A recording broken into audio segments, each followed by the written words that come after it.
आज हम बात करेंगे कक्षा 10 विज्ञान विषय से संबंधित बहुत ही महत्वपूर्ण बहुविकल्पीय प्रश्नों की। ये सारे प्रश्न आपकी आगामी परीक्षा के लिए बहुत ही महत्वपूर्ण होंगे। चलिए वीडियो को शुरू करते हैं। अगर आप चैनल पर नए हैं तो सब्सक्राइब जरूर करिएगा। इसके पहले भी मैंने वीडियो बनाए हैं बहुविकल्पीय प्रश्नों से संबंधित। इस समय सिर्फ विज्ञान विषय को लेकर मैं वीडियो बना रहा हूँ। आप लोगों के कमेंट भी आ रहे थे।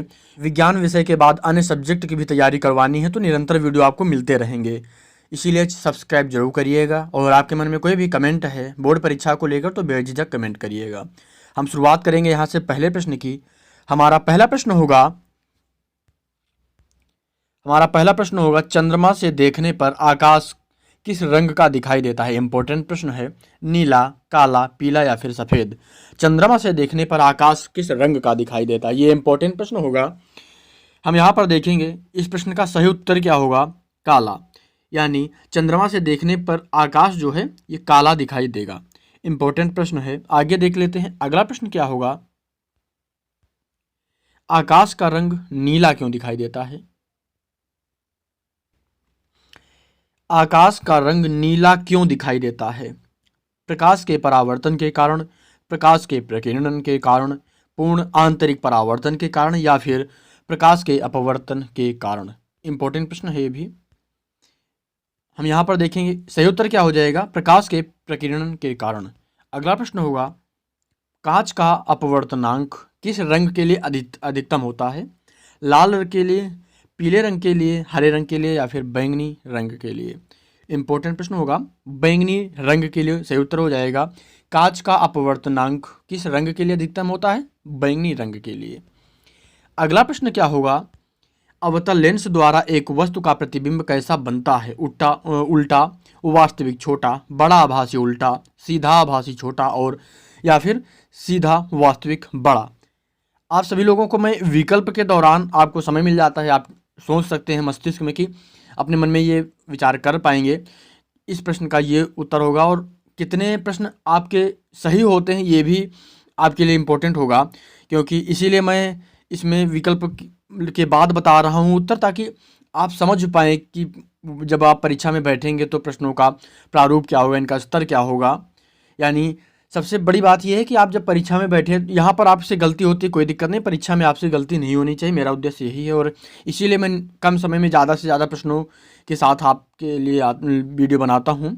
मैं आप लोगों ने इसके पहले भी देखा होगा, मैं बहुत बड़ा वीडियो नहीं बनाता हूँ, बहुत छोटा ही वीडियो आपको होगा आपके लिए बनाता हूँ, क्योंकि बहुत लंबा वीडियो बनाने का कोई मतलब भी नहीं रह जाता। सिर्फ इंपॉर्टेंट प्रश्नों को ही आपको कवर करना रहता है, और इसके अलावा भी अन्य सब्जेक्ट भी हैं आपको तैयार करने के लिए।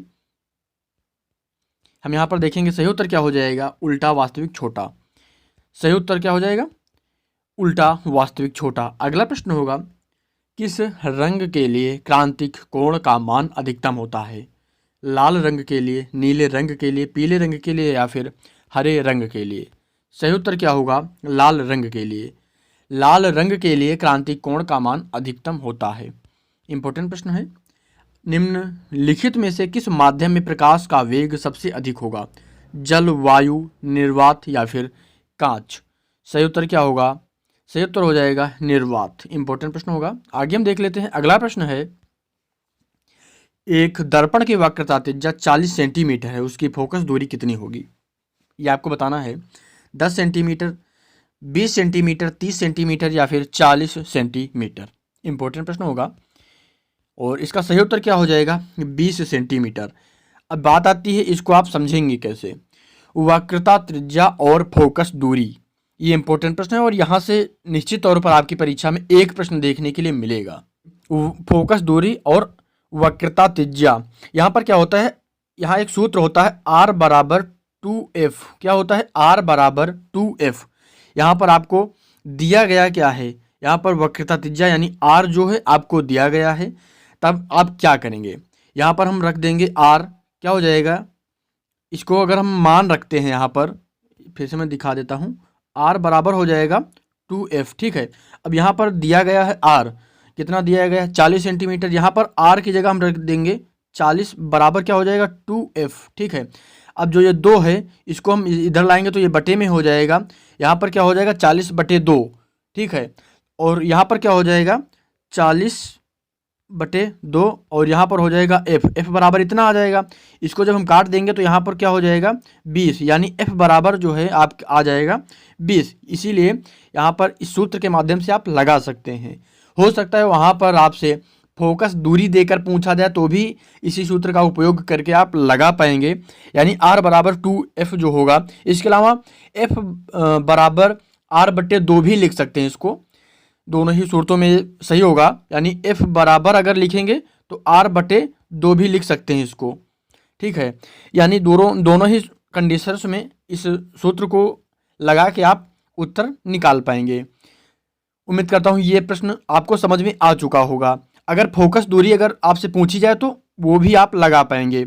यानी अगर आपसे पूछ लिया जाए किसी दर्पण की जो फोकस दूरी कितनी है, अगर मान लिया 20 है, तब त्रिज्या क्या होगी, तो उत्तर तो यही हो जाएगा। इसके अलावा अन्य ऑप्शन अगर 10 दे दिया जाए तब क्या होगा, वक्रता त्रिज्या जो है 30 हो जाएगी। वक्रता जो त्रिज्या होगी r जो होगा ये हो जाएगा 20। यानी अगर फोकस दूरी 10 है तब ये 20 हो जाएगी। यानी फोकस दूरी की दोगुना होता है त्रिज्या, वक्रता त्रिज्या जो है फोकस दूरी की दोगुना होगा हमेशा। यानी इसको क्या कहेंगे, गोलीय दर्पण की फोकस दूरी उसकी वक्रता त्रिज्या r की आधी होती है। इंपॉर्टेंट प्रश्न है ये, हम आगे देख लेते हैं। अगला प्रश्न क्या होगा, वक्रता त्रिज्या का मात्रक क्या होता है, सेंटीमीटर, मिलीमीटर, मीटर या फिर उपरोक्त सभी। सही उत्तर है उपरोक्त सभी, यानी वक्रता त्रिज्या का मात्रक क्या होता है, उपरोक्त सभी। हम आगे देख लेते हैं। अगला प्रश्न क्या होगा, जब श्वेत प्रकाश की किरण प्रिज्म से गुजरती है तो सबसे ज़्यादा किस रंग का विचलन होता है, लाल रंग, हरा रंग, पीला रंग या फिर बैंगनी रंग।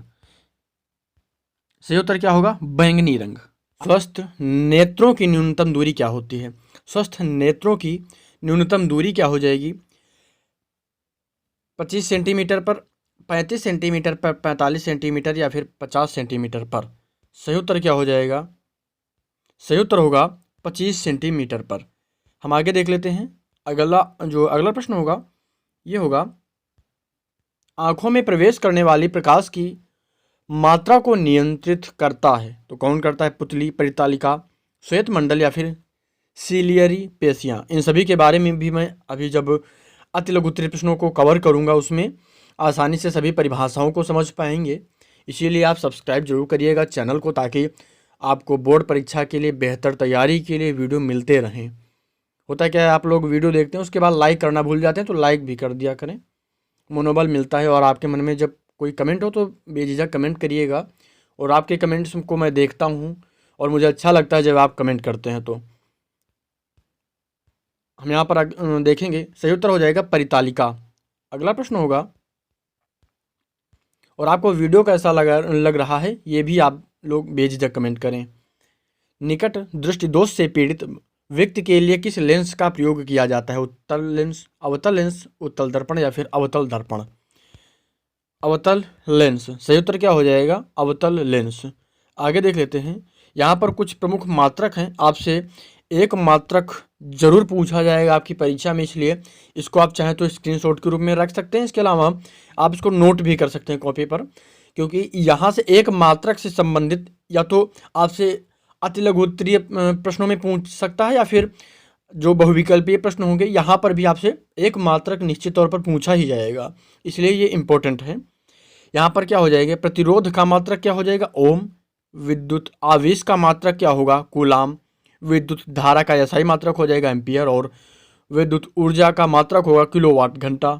विद्युत विभवांतर का मात्रक होगा, वोल्ट। और आगे देख लेते हैं, यहाँ पर चुंबकीय क्षेत्र की तीव्रता का मात्रक क्या होगा, टेस्ला। और ये कई बार पूछा भी गया है एग्जाम्स में, इसीलिए ये इंपॉर्टेंट है। मैंने इस वीडियो में सिर्फ उन्हीं चीज़ों को लिया जो इंपॉर्टेंट है और कहीं ना कहीं लगातार परीक्षाओं में पूछी जाती रही हैं। हम आगे देख लेते हैं, चुंबकीय फ्लक्स का मात्रक क्या हो जाएगा, वेबर। और चुंबकीय क्षेत्र का मात्रक, यहाँ पर आप दो चीज़ें ध्यान रखेंगे। पहला, चुंबकीय क्षेत्र की तीव्रता का मात्रक टेस्ला, और चुंबकीय क्षेत्र का मात्रक जो है वेबर प्रति मीटर स्क्वायर। यहाँ पर स्क्वायर होगा ये कुछ प्रमुख मात्रक थे और कुछ बहुविकल्पीय प्रश्न थे जो बहुत ही महत्वपूर्ण है आपकी परीक्षा के लिए। ये वीडियो कैसा लगा आपको कमेंट करिएगा, और आपके मन में कोई कमेंट है किसी विषय से संबंधित या फिर बोर्ड परीक्षा को लेकर तो बेझिझक कमेंट करिएगा। मिलते हैं अगले वीडियो में। पहले मैं इस समय बहुविकल्पीय प्रश्नों को कवर करूंगा, इसके बाद अति लघु उत्तरीय प्रश्नों को, उसके बाद सभी जो परिभाषाएं होंगी महत्वपूर्ण आपसे जो पूछी जा सकती हैं उनको भी हम कवर कर लेंगे। उसके बाद अन्य जो चीज़ें बचेंगी यानी दीर्घ उत्तरीय प्रश्नों में 2 से 3 प्रश्न या 4 प्रश्न ऐसे कवर करेंगे, जो कि 4 प्रश्नों में 2 प्रश्न उम्मीद करता हूं कि आपको परीक्षा में देखने के लिए मिलेंगे। मैं सिर्फ उन्हीं चीज़ों को कवर कराऊंगा आपको जो इम्पोर्टेंट होंगे। बहुत लंबा टॉपिक लेकर नहीं चलना है, क्योंकि अन्य सब्जेक्ट भी, अन्य विषय भी आपको तैयार करने रहते हैं। मिलते हैं अगले वीडियो में। वीडियो को पूरा देखने के लिए आपका बहुत बहुत धन्यवाद।